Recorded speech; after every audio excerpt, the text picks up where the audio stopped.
예, 그런데 문제가 여기서 그치는 것이 아니라 이 기관에서는 직원들의 채용 관련 문제도 불거졌습니다. 주무부처인 복지부의 부실한 관리 감독 정황도 드러났습니다. 이 내용을 취재한 서복현 기자가 나와 있습니다. 자, 이건 뭐 거의 뭐랄까요? 인간에 대한 예의가 완전히 없는 그런 상황으로밖에 받아들여지지 않습니다.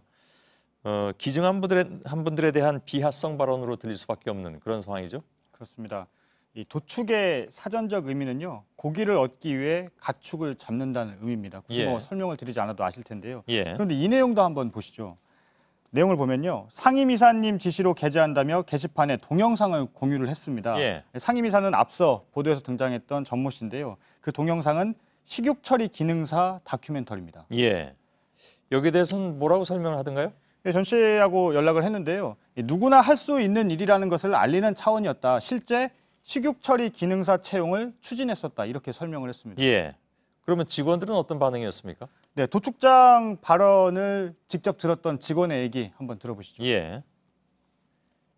그 채취하는 그 행위는 일반적으로 그 병원에서 외과 수술에서 하는 의사들이 하는 그런 의료 행위가 아니라 단순하게 그 동물에서 뼈나 뭐 이런 거를 적출하는 그런 거와 같은 맥락이다라고 이렇게 얘기를 하시는 거죠. 좀처럼 쉬운 일은 아니거든요. 그래서 그런 거에서 좀 자존감도 많이 상하고 그랬죠.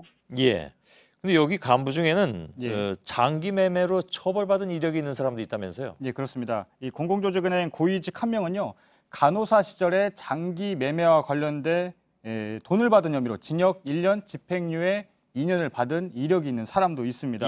그래서 채용 경위를 물었더니요, 공공조직은행 이전 시절에 취업했다가 고용 승계가 된 것이고 취업 당시 집행유예가 끝난 지 2년 후였다. 공공기관 채용 제한을 봐도 문제가 없다. 이렇게 설명을 했습니다. 그런데 이 법이나 규정상 문제가 없다 해도 선뜻 납득이 잘 안 되는 대목입니다. 채용 관련 의혹은 어떤 것들입니까?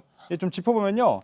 일단 공공조직은행은 올해 공공조직은행으로 지정되기 전에, 그러니까 인체조직 기증원 시절인 2012년부터 올해까지 복지부로부터 200억 원의 지원을 받았습니다. 직원들의 급여도 국고에서 나가는 건데요.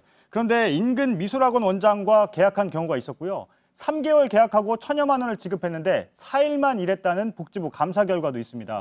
복지부 국장 출신 인사는 5년 정규직 보장으로 계약했는데 60세가 정년인데 계약했을 때가 59살이었습니다. 59세였습니다. 또 다른 복지부 고위공무원 출신은 뇌물 혐의로 재판 진행 중에 월 250만 원에 계약했습니다. 계약서상 이름이 달라서요, 대필 의혹도 제기됩니다. 이외에 지인 추천으로 입사하거나 채용 서류가 없는 사례가 더 있는 것으로 파악이 됐습니다.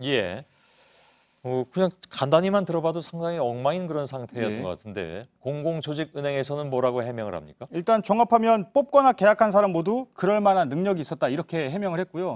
그리고 초창기에 사람을 구하기 어려워 지인 추천 등으로 채용이나 계약했던 게 사실이다. 이렇게 또 설명을 했습니다. 그런데 2012년부터 이 기관이 운영됐는데 내부 인사 규정이 만들어진 건 2014년이었습니다.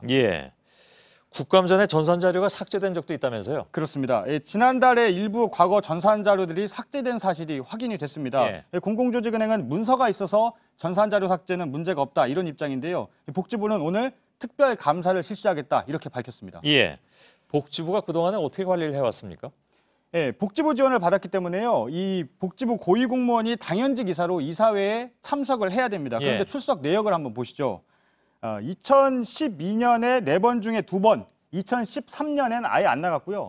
2014년과 2015년, 2016년엔 이사인 국장급 고위공무원은 안 나가고 대리 참석을 시켰는데 이 대리 참석자는 의결권이 없습니다.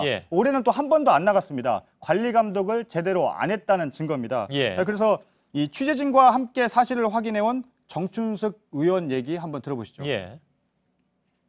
지난 이명박 박근혜 정부에서는 감독의 사각지대에 있었던 거거든요. 그래서 이번에 뭐 감사원 감사 포함해서 뭐 복지부 감사 또 검찰 수사까지를 총동원해서 비리를 뿌리 뽑아야 됩니다.